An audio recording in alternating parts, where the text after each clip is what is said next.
Collection బాగుందిరా. 100, 200 కూడా పడ్డాయి రోయ్. అమ్మో ఈ కోతికి డబ్బు కోసం తగిలితే ఒక దగ్గర నిలకడగా ఉండదు. చూడండి ఎలా ఎగురుతుందో.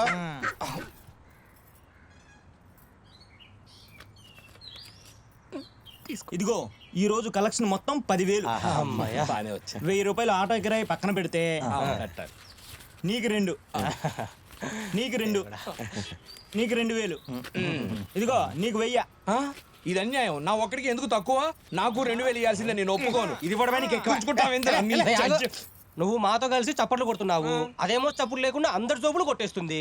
కోతి కొట్టేసిన డబ్బులు కూడా ఇక్కడ దిమ్మదించు, అప్పుడు నీకు సమానంగా వాటా ఇస్తాం. ఏం జ్యోతి చెప్పావరా? అదిగో పారిపోతుంది చూసారా, ఎంత తెలివైందో. అదంతా వీ ట్రైనింగ్. ఇదిగో సీను, ఇకపై నువ్వు నీ కోతి మా బ్యాచ్ తో రావద్దు. అలా అనకండి ప్లీజ్ ప్లీజ్ ప్లీజ్. మీరు చెప్పినట్టే ఉంటా. మీరు వెళ్ళరా, ఎంత ఇస్తే అంత ఇక్కడికి తీసుకుంటా. ఈ ఒక్కసారి క్షమించండి. అప్పటికే తక్కువ ఇచ్చారు కదే, నా సొమ్ముదిని మీరు ఎలా బాగుపడతారు అది చూస్తా. అడుక్కు తిని కడుపులు నింపుకునే మాకు జోబులు కొట్టించే నువ్వు మాకు నీతులు చెప్పొచ్చావులే. లేదు పాపం కోతి అలా చేసింది, దానికి నా మీద నోరు పడతారు. మూసుకొని వెళ్ళు. జ్యోతి ఏంటి అన్న, నువ్వు బండ జ్యోతి, నేను పిలిచింది నా బంగారు జ్యోతిని. నోరు మూసుకొని మంచి వెళ్ళరా. మహల్తో తిరగడం కన్నా నా జ్యోతిని అడుచుకొని బతుకుతా. ఉసే జ్యోతి, నీకు ఎన్నిసార్లు చెప్పాలి, దొంగతనం అంటే ఎలాగలా కొట్టేయటం కాదు, ఎవరికి తెలియకుండా తెచ్చేయటం. అమ్మ దొంగ, పర్సులు మొత్తం ఇచ్చి ఫోన్ దాచుకుంటావా? ఏం చేసుకుంటావే? మీ ఆయనకి ఫోన్ చేస్తావా?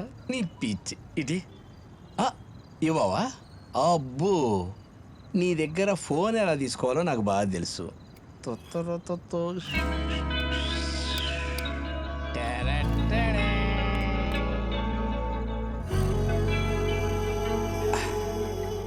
అవునే జ్యోతి, మనకేంటే ఈ బంధం?